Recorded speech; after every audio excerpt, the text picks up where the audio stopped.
Hey, everyone. Welcome to Locked On Lakers for Tuesday. Brian Kamenetsky and Andy Kamenetsky. The Big Three is going to make its debut together Tuesday night in the fifth preseason game for the Lakers. The supporting cast around them, though, is looking awfully thin. A new and very significant injury for the Lakers.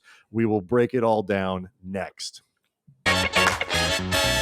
Your daily Los Angeles Lakers podcast. Part of the Locked On Podcast Network. Your team every day.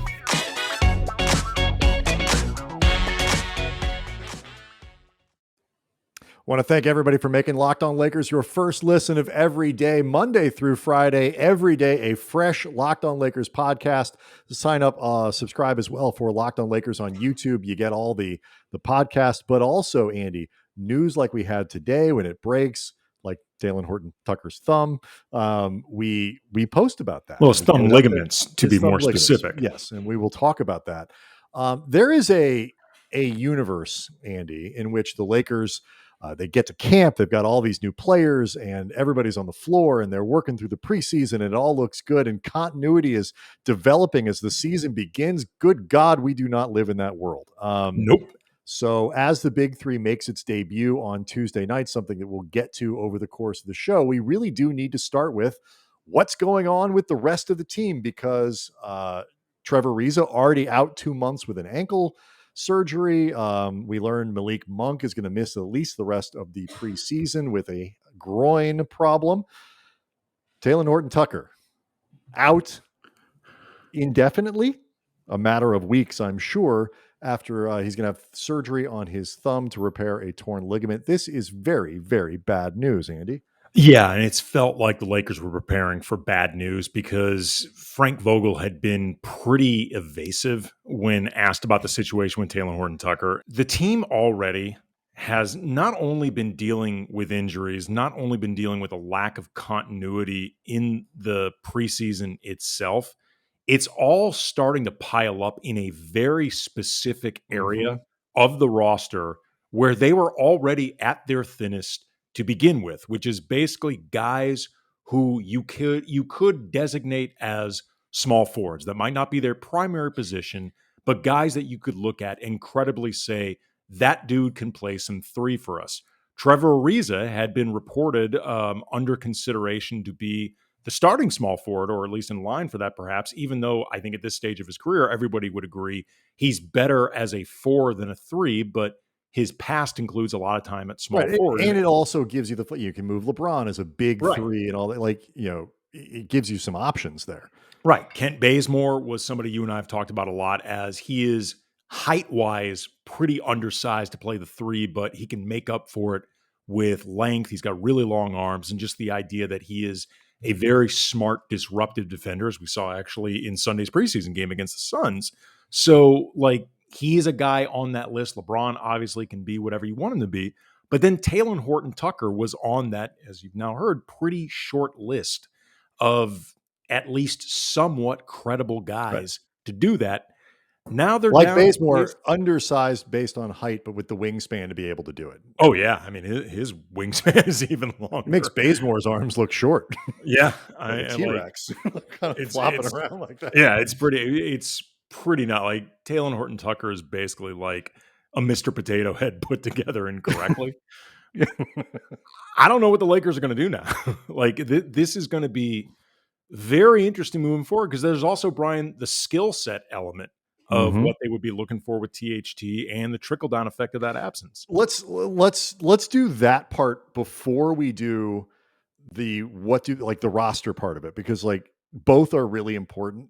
When you focus on the skill set, though, this is something we talked about on the podcast last week. We talked about it on Spectrum Sportsnet, where Andy and I we appeared last week on the Lakers station doing their TV work, and mentioned in a couple places.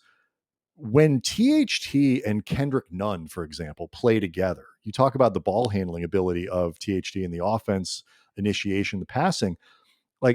THT was the point guard in those situations, and Nunn was really an undersized attack scoring guard.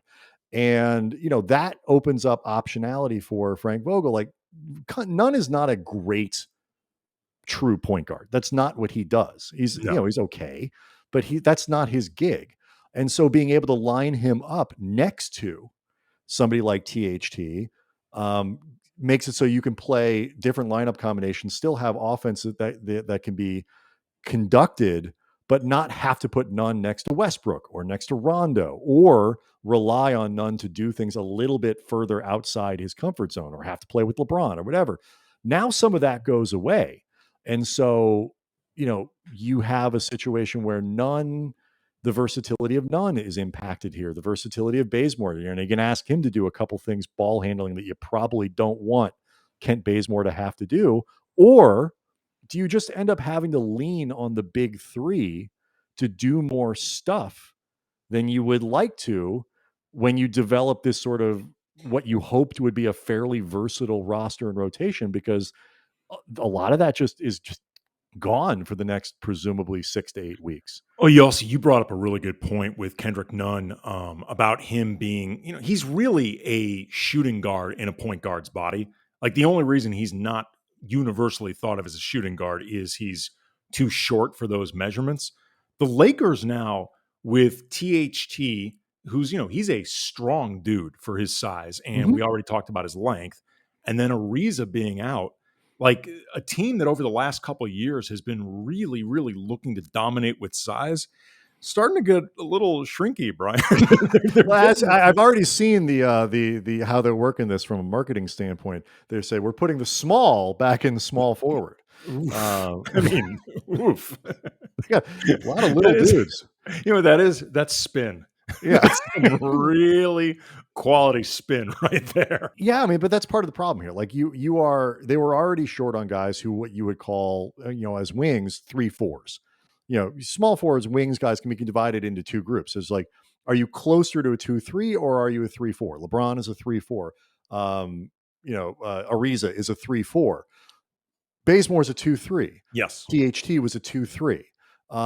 And Monk, I guess if you squint, you can make him a small forward. In high school? I don't know. I mean, Malik Monk, he's slight. Neither big enough nor strong enough. No, I'm just saying. I said squint, Andy. You're not squinting. What are we doing here, Andy? What are we doing? We're putting the small back and small forward, right? For me to squint that much with Malik Monk, my eyes actually have to be closed. I'm not actually looking at what's on the court anymore. Now I'm actually curious, like how much small forward he's played in his life. I mean, 6'3". I suspect not much, but in third grade, like I assume. What do you want from me? I'm trying to find he was people. One of the biggest kids back then. I'm trying to find people who can play this position for the Lakers, and I don't think I'm going to be able to. So this is okay. This is a good place to go to the next. Bad time to remind people, by the way, that over the offseason, Alex Caruso opted to have an elective surgery that made his thumb ligaments unbreakable. Like, it involved steel rods. It's a very specific surgery. It's a big reason, by the way. Very Wolverine-ish. It's a big reason the Bulls felt confident in signing him, Brian. Like they know he's a ball handling guard. Your thumbs are really important, and they saw that Alex Caruso made himself impervious to torn thumb ligaments. They said, you know what? That's a guy that is worth the money that specifically the Lakers won't pay in luxury tax. I feel like Malik Monk is one of those guys whose hair adds a little bit of height. It just makes him feel a little taller than he is. He's taller than Kendrick Nunn. Okay. All right. So let's talk about where the Lakers go from here, because we definitely want to preview what's going on, what we hope to see Tuesday night with the Big Three making its debut, which is still fundamentally the most important thing that's going to go on with the Lakers. And how became really important now. It is really, really important because that supporting cast is thin. So let's talk about where the Lakers might go and how this impacts the rotation, and if they have to bring in more players. We'll do all that next. Locked On Lakers brought to you by Sleeper. In 2018, the fantasy experts at Sleeper realized fantasy basketball broken. Games like were THT's thumbs. Exactly. They didn't get they didn't go the Caruso route. Games were won and lost based on whose players had more scheduled games that week or whose thumbs weren't severed. And it made no sense. It required no strategy. So in 2020, Sleeper released a brand new way of playing fantasy basketball. It's called Game Pick. It's only available on Sleeper. And Game Pick, owners pick a single game per week for each starter to count towards their team's total score, ensuring an even number of games played between opponents. So you don't have to worry anymore because your opponent's players had more scheduled games to play in that week. There's no more giving up halfway through the season because, my God, that is tedious to keep up with all that. Like you just have to be a complete loser with no life if like you're able to just keep tabs of a team and a league setup like that. But in game picks, you pick one game per week for each Very player. judgmental. Well, I'm just saying, man. Jeez, man. You know what? It was a little bit harsh now that I think about it. My apologies to some of you. It doesn't have to be your jam, but like, No, I mean, lay off people. I mean, I agree. Sleeper's correct. There's a better way to do this, but yeah, that's true. And some of those people might actually be looking to sign up for Sleeper. Don't I don't want to actually alienate them.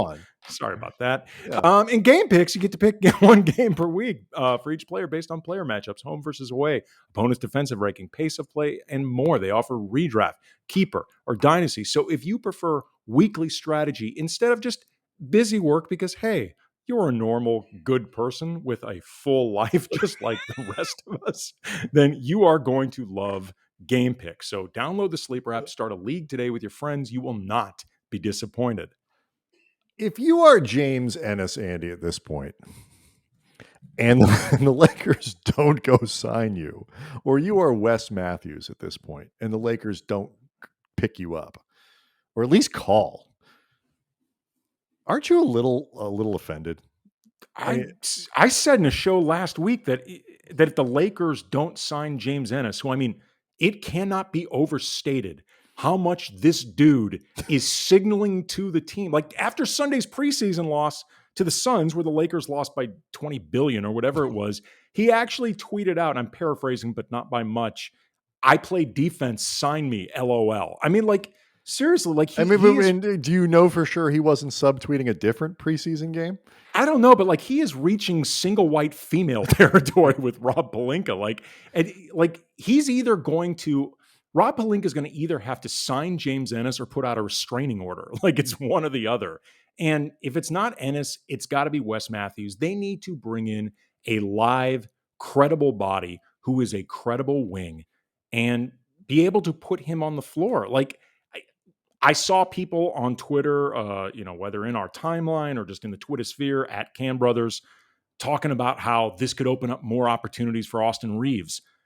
And it will right now, but absolutely. It may, but you know what? I'm sorry, man. Like he's a good two-way player signing. I think he's a smart one. I see why they liked him. He ain't that dude. Like he's not. It's not fair. It's not fair to put him in a position where he's the only option that you have there. It's one thing to be able to go to Austin, give him 10 minutes, see if he does right.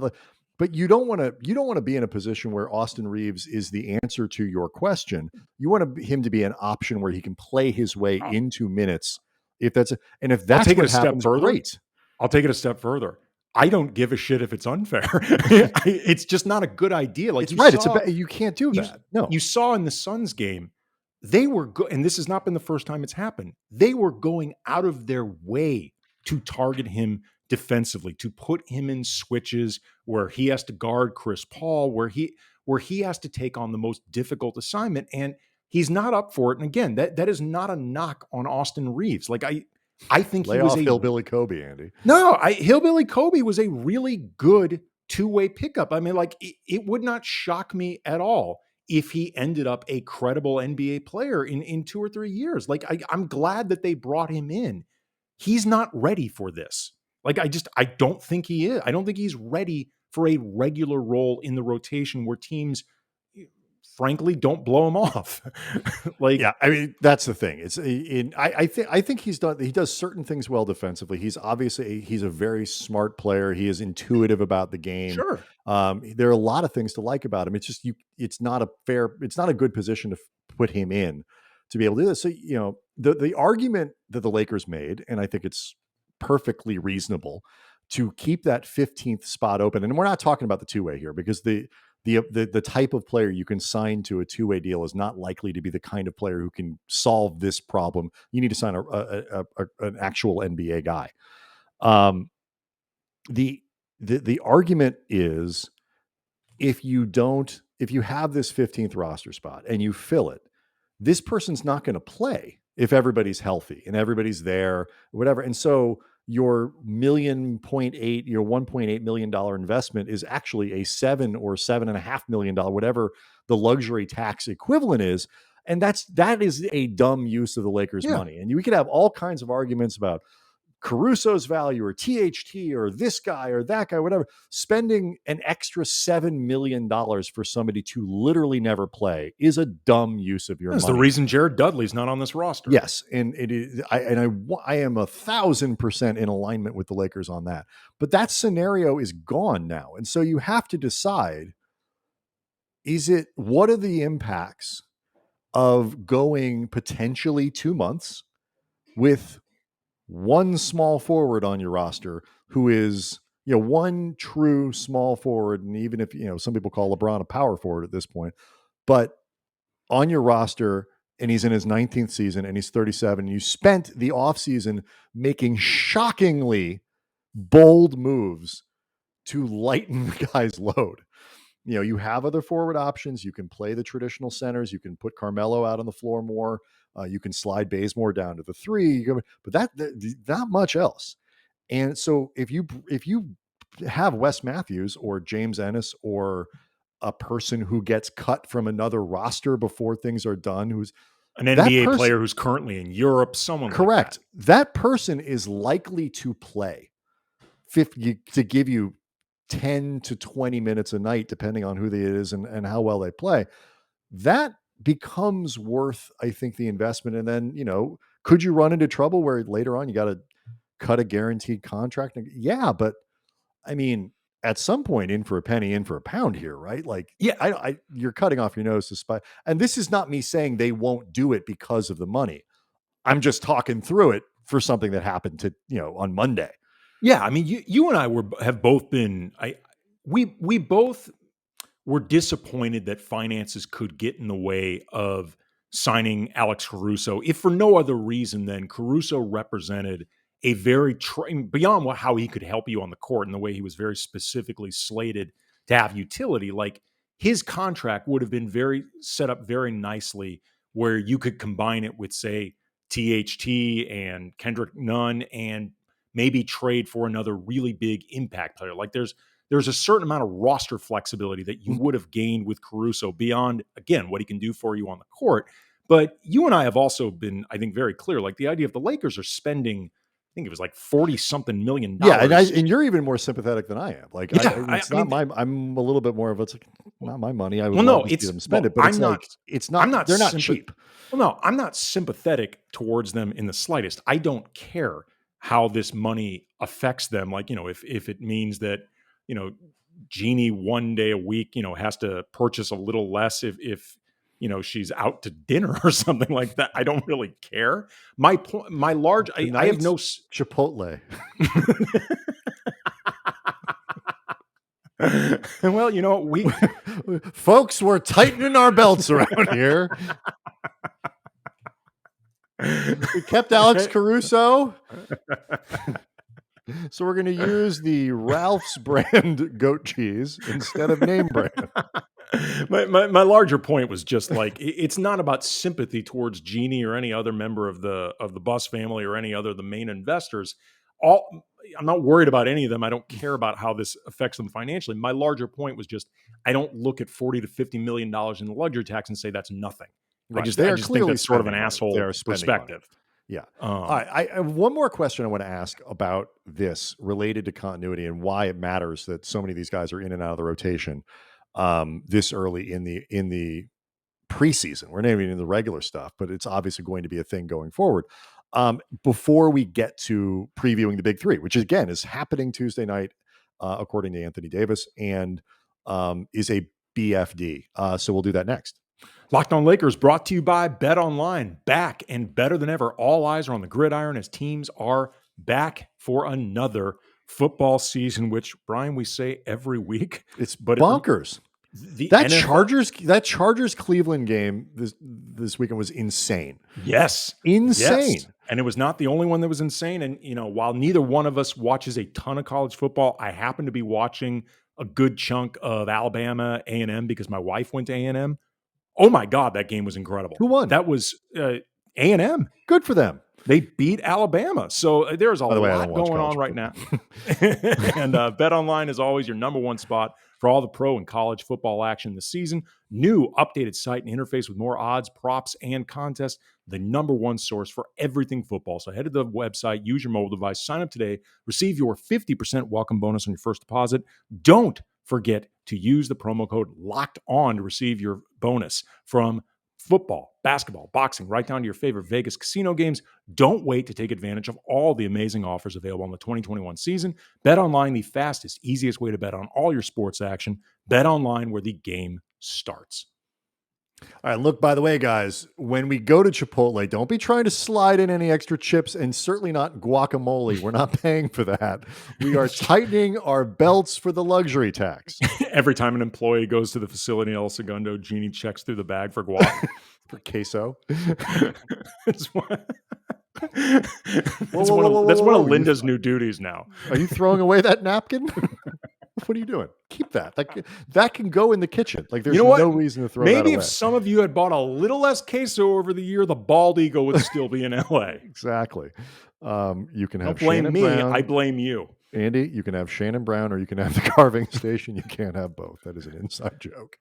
All right. One more question about this before we get to the big three. It's so inside. Right. It's literally between you and me. That's it. Just explain to people what it was. So basically, there was when the last one of the this happens all the time where the Lakers spend a ton of money on their roster and have to make concessions in other places. And it used to be back in media dining was a much fancier deal than it is today. And the Lakers at Staples Center had this carving station out where like they'd bring out the roast beef or the fresh turkey, and there's a guy in the chef's hat and he's doing all this stuff and whatever. And then so one year they have one of these super expensive rosters and there's questions, are they going to bring back this guy? They're going to bring back that guy. And they re-signed Shannon Brown, which was great for the team. And we liked Shannon a lot. It was great for him. But they also eliminated the carving station. Tough time for Shannon lately. But no, I know. It's been a tough go. But we did like him a lot, though, when he was with the team. And so my theory was that they re-signed Shannon Brown, but eliminated the carving station in media dining. Yeah. Which was not a trade that I was happy with because while my success professionally is in many ways tied to the success of the team, I also really liked the carving station and it was delicious. And I wanted that more, as it turned out, than I wanted Shannon Brown. So, but that's that story. The Lakers, I didn't realize this. You sent this to me from NBA.com season preview regarding continuity rankings. And like, I knew the Lakers had less continuity than most teams last year. I knew they had less continuity than most because you had seen last year's roster. Right.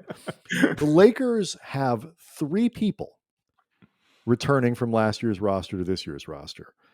The next closest team in the NBA. By the way, it should be noted, one of them is THT. Had surgery on his thumb. The next closest team is Chicago with 7. Most teams are 8, 9, 10, 11, 12, 13. Last year, the Lakers were had more turnover than any returning champion in 16 years, if I read that stat correctly. And if I didn't, it sounds very impactful, and I'm just going to pretend that it's correct. Point being, the Lakers have had enormous roster turnover in the last couple seasons. Last year, they did not get a chance to really build the continuity that they wanted, although they were good before everybody got hurt. It's very important to remember. This year, they're not going to be able to start the season building continuity. How important is this? It's a potentially really big deal. I mean, I've heard Zach Lowe describe LeBron as the NBA's ultimate problem solver and arguably the best problem solver on the court in NBA history. And he may very well be correct. And, when you have a foundation of LeBron, Anthony Davis, Russell Westbrook, the NBA is a talent-driven league. That is a lot of talent at your disposal to try to get yourself past some of these issues. That being said, basketball is a game of cohesion. It's a game of second nature impulses. It's a game of being able to not just anticipate what your opponent's doing, but anticipate what your teammate's doing.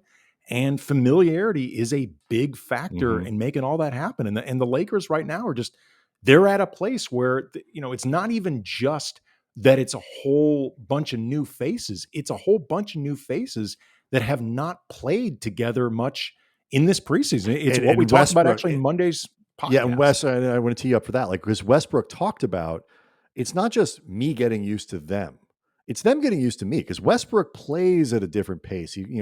His speed, his stop start, all this stuff is different, and like you got to learn that as a teammate. And so I think that is part of the reason that Westbrook, 16 turnovers or whatever through the first, or 15 turnovers through his first two games, is based, I think, on that, Andy, where it's not just he's trying too hard to make that pass and involve everyone. Other guys aren't quite sure what to do with Russ yet either. Well, it's also too, they're not sure how to play with Russ, but they're also not sure how to play off each other either. Like Mhm. all of this stuff is connected. Like Yeah. it's not just the role players learning how to play off the stars and vice versa. It's the role players learning how to play off the role players. Yeah, for sure. There's no question. And it's why I said on Monday's show, it seems like every pass they make is 6 inches in a different direction than the person who's getting it thinks it's going to be. Yeah. And 6 inches is a lot in the NBA. Yeah, I mean, and look, that's not alarming necessarily No, that they're going through this. It's normal. I think But to answer my own question, I think what it does is, like, this continuity thing chips away at your ceiling. It's hard to quantify exactly what it means. But overall, over time, it just makes your ceiling slightly or it lower can, a little if bit. nothing else. It can. Let's talk about the big three, because Tuesday night, they goddamn better get on the court together at this point. I can tell you somebody who will be sending an angrily worded letter to Jeannie Buss on Wednesday, Pair of Chipotle. in a Chipotle bag, so I know she'll get it. Based if they don't play, I'm gonna what are you write it. looking for? I'm gonna write it using my finger in guacamole, just to really rub it in how pissed off I am. What are you hoping to see on Tuesday night? There are two things that stood out to me in terms that I'm really curious to see during this game on Tuesday. That obviously is not going to be the big, be all end all of indicators, but should start providing at least some clues.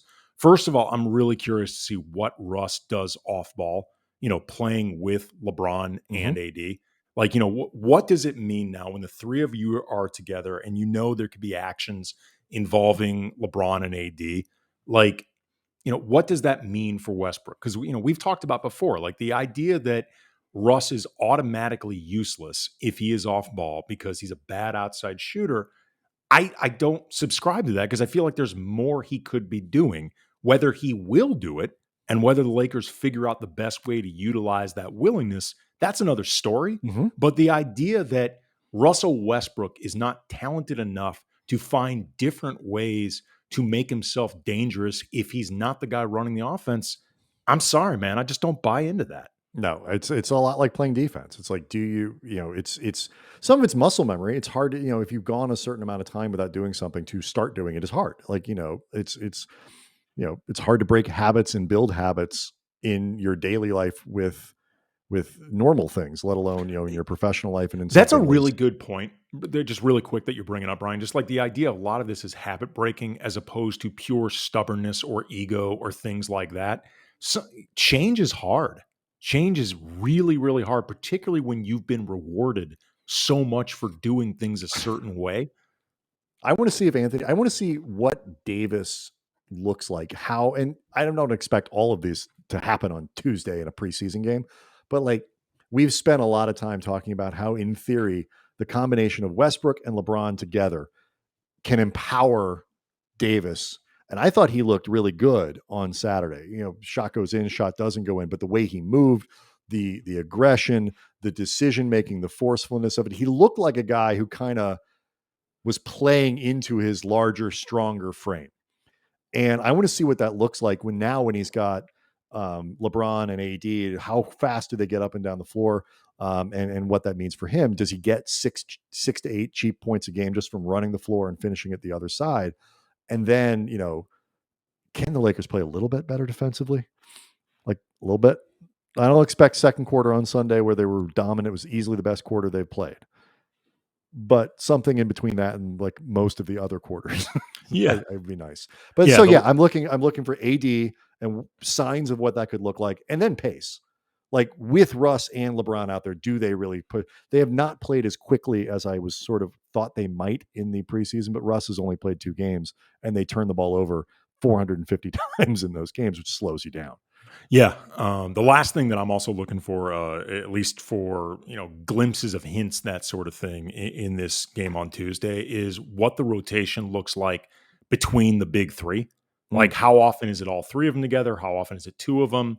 One, like how Vogel seems to be divvying up, combining the 3 of them and with who else on the floor, and just sort of like how he's looking to mix and match the 3 of them. Yeah, I'm and really this is curious to see how where that looks. it gets back to the disappointment of not having Ariza, not having Monk, not having Yeah. THT. Hopefully, Monk's absence with this becomes really really important. Like, hopefully, that groin thing does not turn into a long-term problem. The Lakers really are going to start to have issues.